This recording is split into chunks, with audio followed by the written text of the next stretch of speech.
Okay तो पहला question है हमारा यहाँ पे, which of the following expression are polynomials in one variable and which are not, state reason for your answer. हमको इसके साथ ये भी बताना है कि क्यों ये पॉलिनॉमियल है या नहीं, और ये पॉलिनॉमियल किस में होना चाहिए, वन वेरिएबल में। तो यहाँ पे ये वन वेरिएबल क्या होता है, वेरिएबल और कांस्टेंट समझ लेते हैं सबसे पहले। कांस्टेंट मतलब क्या होता है, जैसे कोई भी एक नंबर है 2, 3, -2, 22/7, 5, all these are constants. Okay, ऐसे नंबर्स को हम कॉन्स्टेंट्स बोलते हैं। लेकिन कहीं पे भी ABCD आ रहा है, ABCD XY UV, तो उनको हम एज ए वेरिएबल ट्रीट करते हैं। ठीक है, वेरिएबल्स जो कि अलग अलग वैल्यूज़ ले सकते हैं और आपको अलग अलग आंसर दे सकते हैं। तो सबसे पहले अगर हम पहला क्वेश्चन देखें तो यहाँ पे हमारे पास है 4x² - 3x + 7। तो ये सिंगल वेरिएबल है, ठीक है, पर ये पॉलिनॉमियल है या नहीं वो भी चेक करना पड़ेगा हमको।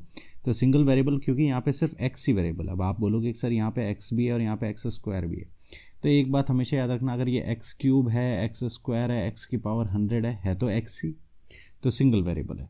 तो मल्टी वेरिएबल कैसे होते हैं, मल्टी वेरिएबल मतलब आपको x² दिया है और इसके साथ साथ y³ भी दे दिया है, तो x और y दो टर्म हो गए एक पॉलिनॉमियल में, तो इसको बोलते हैं मल्टी वेरिएबल या फिर एक से ज़्यादा वेरिएबल। सो वन वेरिएबल है पहला वाला, यस।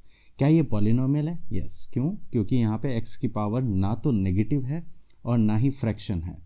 जो वेरिएबल की पावर नेगेटिव या फिर फ्रैक्शन होती है वो हमारे पॉलिनॉमियल्स नहीं होते हैं। तो पहला हमारा करेक्ट है, it is one variable polynomial. बढ़ते हैं आगे।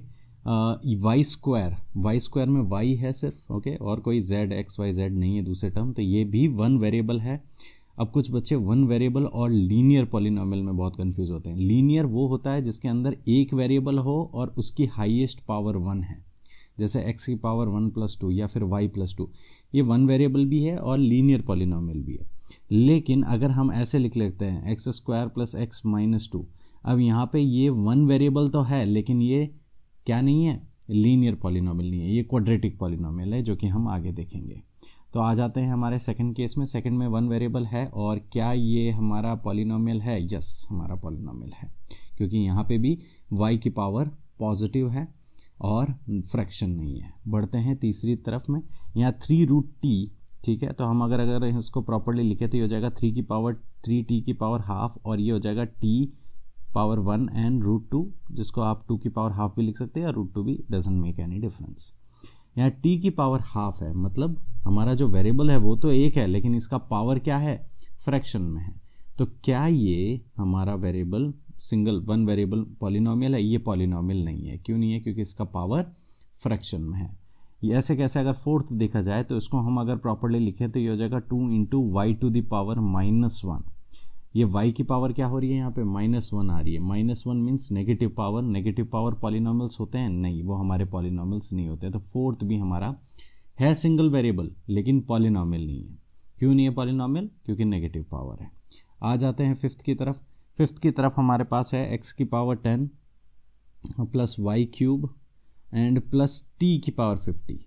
तो देखो यहाँ पे x भी है, y भी है, t है, ये पॉलिनॉमियल हो सकता है लेकिन ये मल्टी वेरिएबल है, ये वन वेरिएबल नहीं है, तो ये भी आपका वन वेरिएबल नहीं होगा। बढ़ते हैं क्वेश्चन नंबर 2 की तरफ। ये हमारी एक्सरसाइज है 2.1।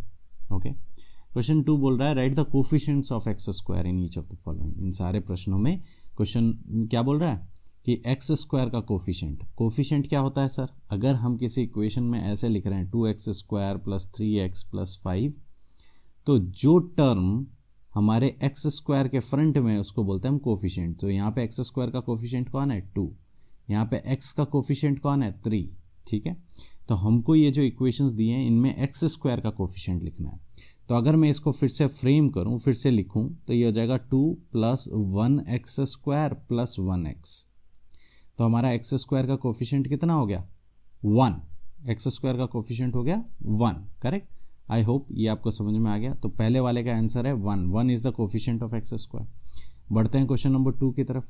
2 की तरफ में x² के ऊपर ही फोकस करना, बाकी टर्म आपको नहीं देखना है। तो यहाँ पे ये x² है हमारा, इस x² के फ्रंट में क्या लिखा हुआ है, माइनस, और x² के बीच में कुछ है नहीं, तो क्या हम -1 बोल सकते हैं, हाँ।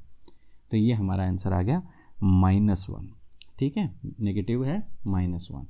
बढ़ते हैं तीसरे की तरफ। एक्स स्क्वायर के ऊपर ही फोकस करना है क्योंकि क्वेश्चन में हमको एक्स स्क्वायर बोला है। तो एक्स स्क्वायर का यहाँ पे कोफिशिएंट कौन है, π/2।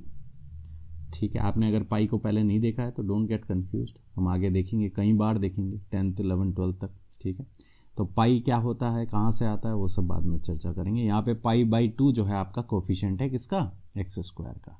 बट सर यहाँ तो एक्स स्क्वायर है ही नहीं, अब क्या करें, तो हम इसको फिर से रीफ्रेम कर देते हैं। हम इसको ऐसे लिख लेते हैं 0x² प्लस √x - 1। तो आंसर क्या आ गया, 0। ठीक है, क्योंकि 0 को किसी भी नंबर से मल्टीप्लाई करो वो नंबर खुद ही गायब हो जाएगा। तो 0x² में 0, यहाँ जब एक्स स्क्वायर का टर्म ही नहीं है तो हम डायरेक्टली 0 भी लिख सकते हैं या ऐसे भी लिख सकते हैं। ये हमारा क्वेश्चन 2 कंप्लीट हो गया टेक्स्ट बुक एक्सरसाइज का। बढ़ते हैं क्वेश्चन नंबर 3। ये बोल रहा है give one example of a binomial of degree 35 and monomial of degree 100। ठीक है, तो हमको एग्जाम्पल देने, आप कुछ भी एग्जाम्पल दे सकते हो अपने चॉइस का। ओके, डिग्री क्या होती है, हाईएस्ट पावर। अगर मैं एक्स की पावर 100 + 5 लिख रहा हूँ तो ये हो गया हमारा 100 क्या है हमारा हाईएस्ट पावर, ये हमारी डिग्री हो गई। ठीक है, तो एग्जाम्पल देने वाले क्वेश्चंस बहुत रेयरली आते हैं एग्जाम में। ठीक है, फिर भी अगर आपको देना है तो आप कुछ भी दे सकते हो, डिग्री 35 रख के या 100 रख के। बढ़ते हैं क्वेश्चन 4 की तरफ। फिर से ये क्वेश्चन हमारा डिग्री के ऊपर डिस्कस कर रहा है। तो डिग्री क्या बोल रहा है, क्वेश्चन 4 बोल रहा है write the degree of each of the following polynomial. इन सभी पॉलिनोमियल्स की डिग्री लिखनी है। फिर से मैं आपको डिग्री की डेफिनेशन बता देता हूँ। डिग्री मतलब ऐसा पावर, हाईएस्ट पावर किसी भी एक पॉलिनोमियल में उस पर्टिकुलर वेरिएबल की। तो यहाँ x की पावर 1 है, यहाँ x की पावर 2 है, यहाँ x की पावर 3 है। तो हाईएस्ट पावर कितनी है, हाईएस्ट पावर है आपकी 3। तो डिग्री कितनी हो गई, यहाँ पे डिग्री हो गई आपकी 3। यहाँ पे देखा जाए तो यहाँ पे 4 है और 4 के साथ कुछ है नहीं, तो हम उसको 4 × y की पावर 0 भी लिख सकते हैं। हम इसको ऐसे भी लिख सकते हैं 4 × y की पावर 0 - y²। y की power 0 anything to the power 0 1 होता है। सो डोंट गेट कंफ्यूज्ड कि 0 लिख दिया तो क्या होगा, कुछ नहीं। y की पावर 0 1 होता है। y², अब यहाँ पे कितना है 2, तो y है, इसका हाईएस्ट पावर कितना है 2। सो डिग्री हो जाएगी यहाँ पे 2। यहाँ √7 से कंफ्यूज नहीं होना है, ये नंबर है। आपको नंबर्स के पावर्स नहीं देखने, आपको किसकी पावर देखनी है, वेरिएबल की। वेरिएबल कौन है यहाँ पे, t की हाईएस्ट पावर कितनी है 1। हमेशा ध्यान रखना है वेरिएबल का ही ABCDEFGH Z तक जो भी वेरिएबल दिया है उसका पावर आपका डिग्री डिसाइड करता है, ना कि नंबर का। जैसे कि अगर कई बार कंफ्यूज करने के लिए ऐसा दे दिया 2 की पावर 2/3 t² - 3t, अब क्या होगा 2/3, नहीं, आपको इसके ऊपर फोकस करना है। ठीक है, t की पावर पे, नॉट नंबर की पावर पे।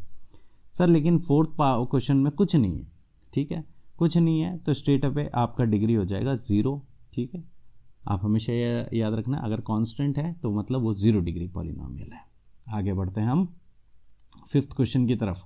हमको करना है क्लासीफाई। क्लासीफाई मतलब कैटेगराइज। कैटेगराइज मतलब इनमें से इनको एक एक पर्टिकुलर नाम देना है।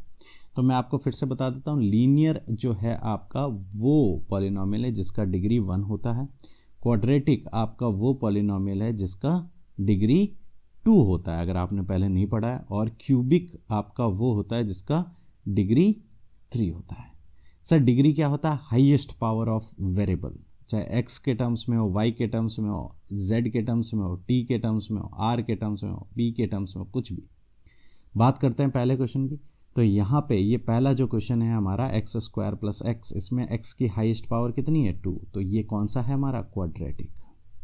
लिख लेता हूँ यहाँ पे क्वाड्रेटिक। दूसरा वाला, इसमें x की पावर हाईएस्ट कितनी है 3, highest power of x is 3, तो ये क्या हो जाएगा हमारा क्यूबिक। बात करते हैं तीसरे की। तीसरा क्या है, y + y² + 4, इसका क्या हो जाएगा, ये हो जाएगा हमारा